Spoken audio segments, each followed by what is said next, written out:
Welcome back to MechZone. Today we shall be starting with the third lecture of this engineering mechanics, and in this lecture we shall be studying about impulse, momentum, impact and collision between the bodies. So before starting this lecture, I would simply like to request you that if you have not subscribed to our channel yet, kindly do so by hitting the subscription button and also press the bell icon so that all the important updates are given to you at the earliest time. Before this lecture, we have already covered two major lectures. The first lecture was given on force and the second lecture was given on Lami's theorem and equilibrium conditions. So you can view those lectures. Those lectures are very important, and we have discussed some important numericals also regarding to those forces and equilibrium conditions. Now in this lecture, we shall be studying in deep about the impulse, momentum and the impact, that is when the two bodies are in contact for a very small period of time, what actually happens to their motion and when a collision takes place. So in this lecture we shall be studying in depth about these topics. Now let us first start with, for example, there is a ball and this ball is coming in contact with this bat. That means this phenomena can be simply observed in case of a cricket match. So this ball is represented by body 1 and this bat is represented by the body 2. Now according to the Newton's third law of motion, that is the action and reaction will take place. That means there will be a force which will be exerted by this ball, that is F12, that means force exerted by body 1 on the body 2, and the same amount of force will also be exerted by this bat on the body 1, that is F21.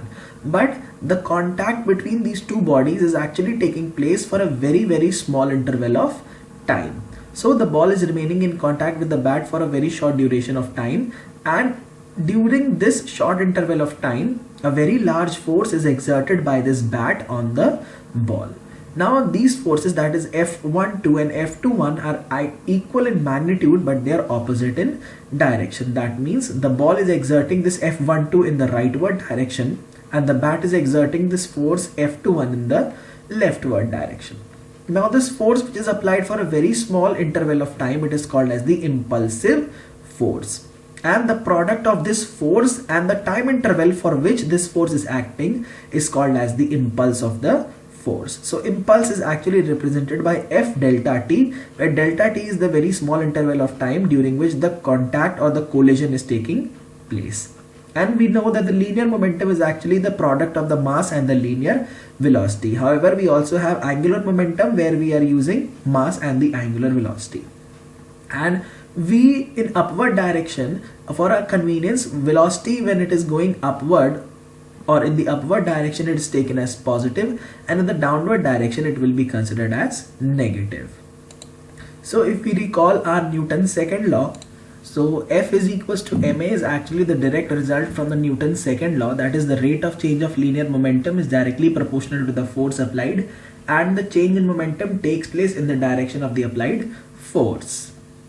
And the Newton's second law had an inherent assumption, that is the mass is assumed to be constant, that is the mass of the body will remain constant so long as the velocity of the body is very much less than the velocity of light. So from there we obtained F is equals to ma, and we know that A can be written as dv upon dt, that is differential of velocity with respect to time. So we are simply going to form a differential equation and we are going to integrate the left hand side with respect to time, that is from t1 to t2, and from this side we are going to integrate velocity from v1 to v2. So we find out that we will find F into delta t, that is F into t2 minus t1 is equals to m into v2 minus v1, where v2 is the final velocity and v1 is the initial velocity, and therefore we see that impulse of the force is equal to the final momentum minus the initial momentum. So this is the very important formula which is to be noted here. Now we come to the laws of conservation of momentum, and we know that I is equals to m into delta v, that is the impulse is equals to m into delta v, where delta v is actually the final velocity minus the initial velocity. And during the impact, or when the impact is taking place, the sum of the impulses is 0. It means that I is equals to 0. That simply means m into delta v is 0. So final momentum is equals to initial momentum. So let us say that before collision, the velocities are v1 and v2, that is just before impact. So m1 v1 plus m2 v2 is equals to m1 v1 dash plus m2 v2 dash, where v1 dash and v2 dash are the velocities which are obtained just after the impact. So we have to remember this equation, that is m1 v1 plus m2 v2 is equals to m1 v1 dash plus m2 v2 dash, and this result we are obtaining directly from the law of conservation of momentum. Now we come to a very important topic, that is the coefficient of restitution. Now according to this impact, if we look at this, body 1 is actually moving with a velocity v1 and this body 2 is also moving with a velocity v2 in the same direction. Now we are assuming, okay, so we assume that the velocity of this body 1 is greater than the velocity of the body 2, then only the impact or the collision between these two bodies will take place. Now v1 and v2 are the velocities of these bodies 1 and 2, and body 1 is actually approaching the body 2. Now when the time will pass, there will be a collision between these two bodies such that the body 1 is coming closer to the body 2 and finally it will collide with the body 2. Now when they are coming closer to each other, the velocity of approach, that is v1 minus v2, this is called as the velocity of approach, and since v1 is greater than v2, therefore v1 minus v2 is going to be a positive value.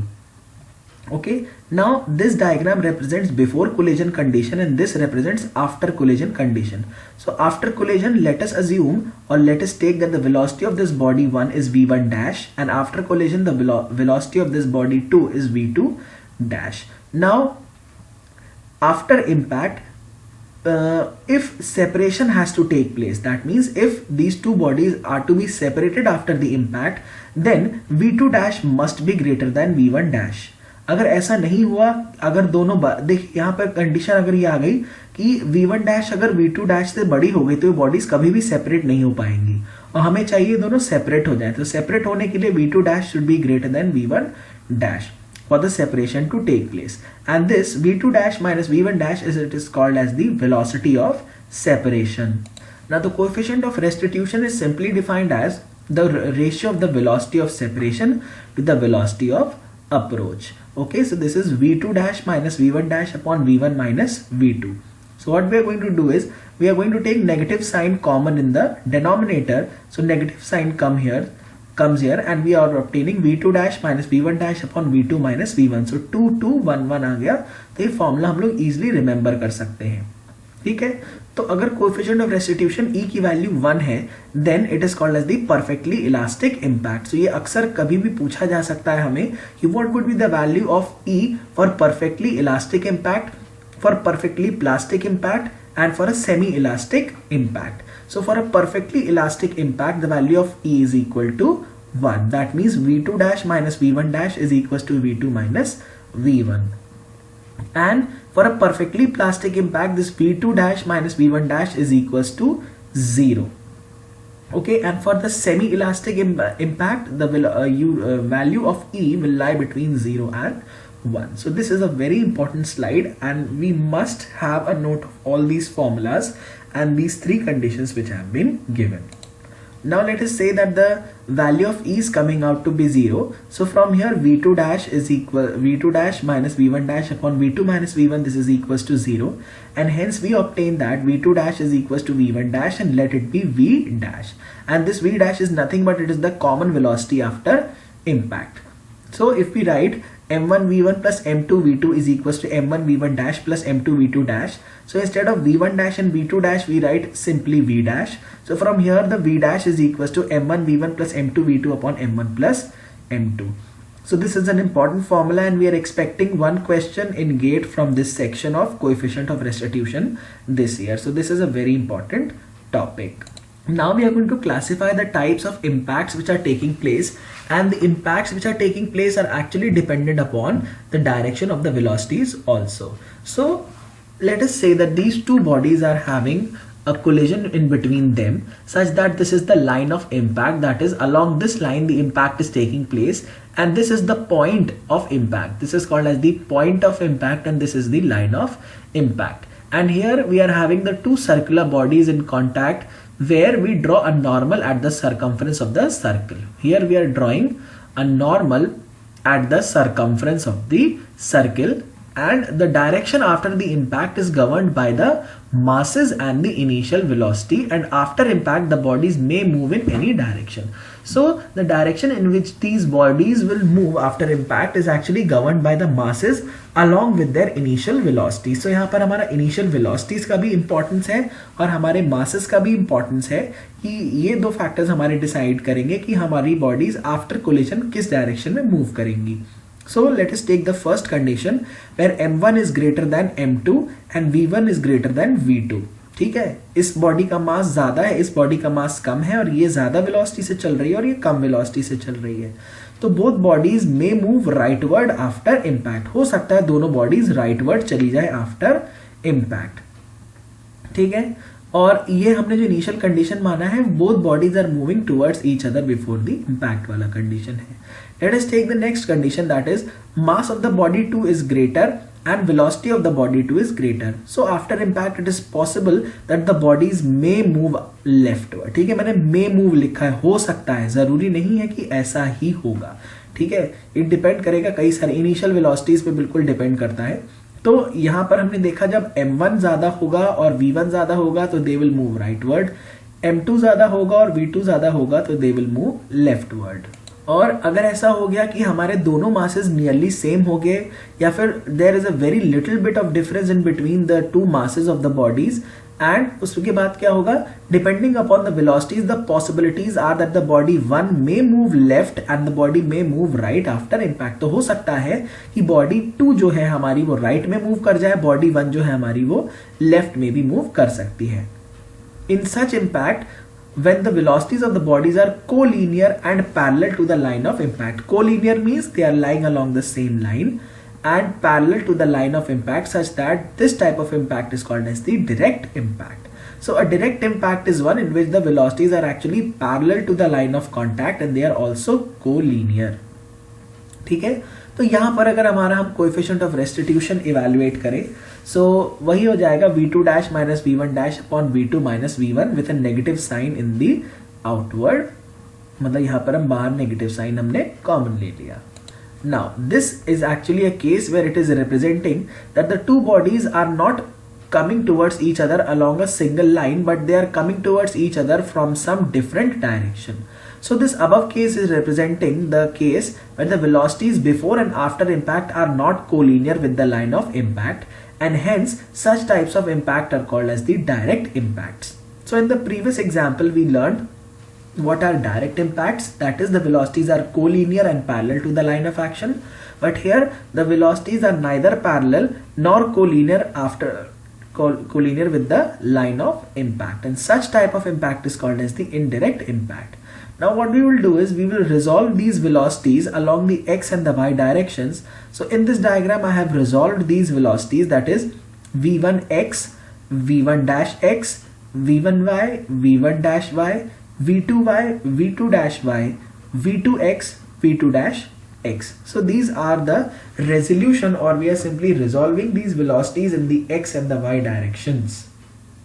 So now we will apply these equations, that is m1 v1 x plus m2 v2 x is equals to m1 v1 dash x plus m2 v2 dash x. So from here the coefficient of restitution is going to be v2 dash x minus v1 dash x upon v2 x minus v1 x with the negative sign यहाँ पर आ जाएगा. सो हमें एक बात यहाँ पर ये बहुत इंपॉर्टेंट है कि इनडायरेक्ट इम्पैक्ट के केस में the components of the velocity which are perpendicular to the line of impact are actually same. तो मतलब ये जो है हमारा v1 डैश v1y डैश और v1y सेम होगा, v2y डैश और v2y भी हमारा सेम होगा. तो ये बहुत इंपॉर्टेंट पॉइंट है जो कि हमें यहाँ पर नोट करना है. And resultant of these velocities after impact can be found out by using the Pythagoras theorem. Pythagoras theorem को simply use करके हम लोग a square plus b square is equals to c square वाला formula लगाएंगे और हमारा resultant हमें मिल जाएगा. So with this we come to the end of this particular lecture. I hope that you people are following our lectures from the very beginning itself, and you are also preparing your notes and preparing for your examinations. I hope that MechZone is actually helping you a lot to achieve your success and your aims, and I hope that you are definitely going to give us a positive feedback on our YouTube channel or on our Facebook page. And you can also download the entire study material absolutely for free from our channel from the description section of this video, which has been given in the link below.